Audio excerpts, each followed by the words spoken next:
如果你真知道一个人能够不看车就能诊断车辆故障的，好，你去找他，你把他死，你留着我。经常在留言里边呢，看到大家问一些关于自己车故障的问题，比如说我这个车出了一个故障码，应该怎么修？我这个车出了一个异响，应该怎么修？其实呢，我不是不想给大家解决，也不是晾着大家没看到，我都看到了，很无奈。真正的汽车维修、汽车故障诊断不是这样的。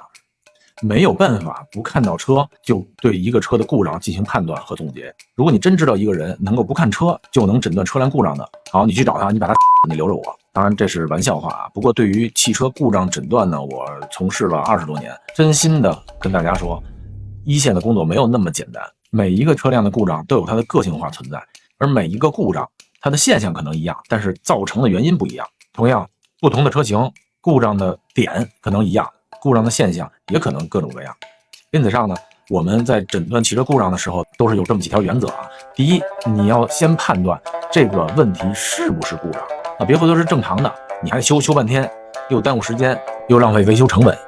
啊，最后发现是正常的。你比如说40摄氏度的时候你使用空调，它的降温状态就是没有30摄氏度的时候降温状态好啊。另外呢，有一些车型固有的原因，这方面的性能就是一般，不如其他的车。第二个原则呢，你要了解到你这个车的这个系统的工作原理，你都不知道是什么组成的，结构是什么样，你怎么修啊？蒙着来。不幸的是呢，确实是有一部分的一线维修人员是蒙着来的，这就造成了不同的维修厂维修能力是不一样的。第三呢，就是诊断故障一定要有思路。这套系统有的安装在表面，有的安装在里边，有的拆起来简单，检查起来比较方便，有的呢犄角旮旯特别费劲你才能拆到。我们检查的原则就是本着先简后繁的原则来进行的。你不能上来这个问题在面上就能看到的，有一个在犄角旮旯拆了一表台才能看的，你不能上来就拆一表台，对吧？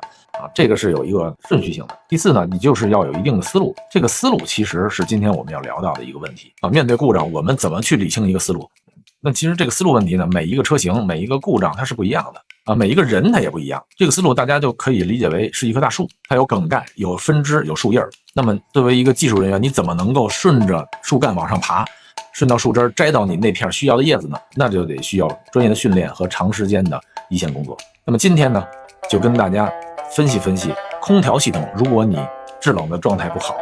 怎么能有一个好的思路去判断？当然因为有一些部分呢比较复杂，在这儿不多说，我跟大家聊的都是基于车主能听懂的。说白了，你听明白了，按照我的思路去分析一下车，即使自己操作不了，到了修理厂跟师傅一说，师傅也能够马上的为你诊断出问题所在。空调状态不好呢，不制冷，不是说上来就加氟啊，上来就清水箱，不是的。上来你坐在驾驶室里面，把风调到最冷，吹脸，风量调到最大，你去感觉一下，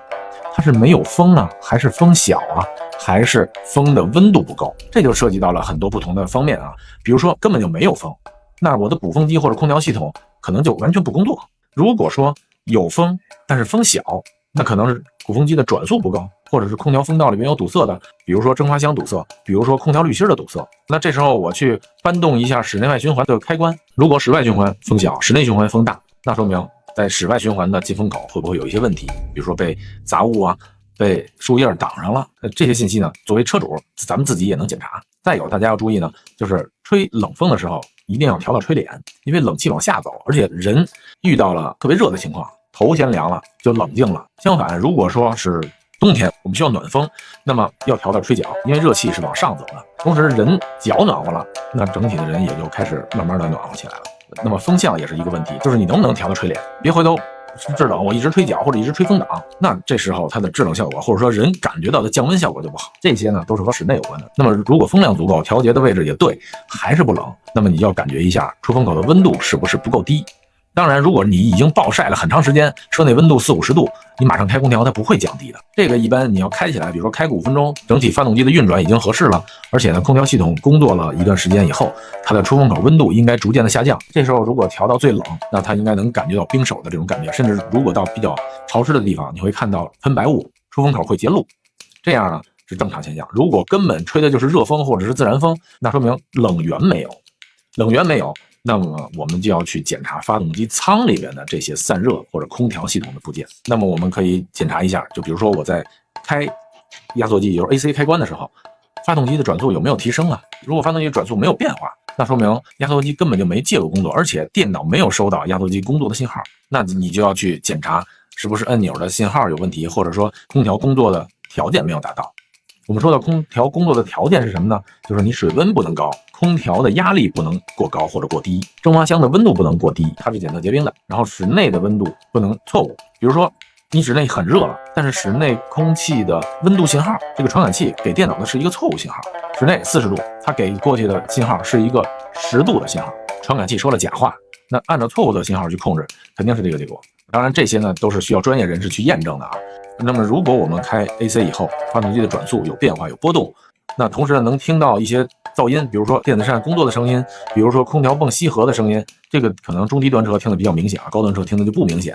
啊。当然它转速变化呢，也就是为了空调结合以后发动机的状态能够更好，它要提速，维持住它的发动机平稳工作。那么这时候还是感觉不到凉，有可能压缩机本身是不是有问题啊？然后又牵扯到我们经常会说到的，是不是缺了制冷剂啦？会不会前面散热不好啊？会不会管路有一些泄漏、有一些堵塞呀？等等这些再去真正的去查。那么关于空调的这一部分，我们说的就到这儿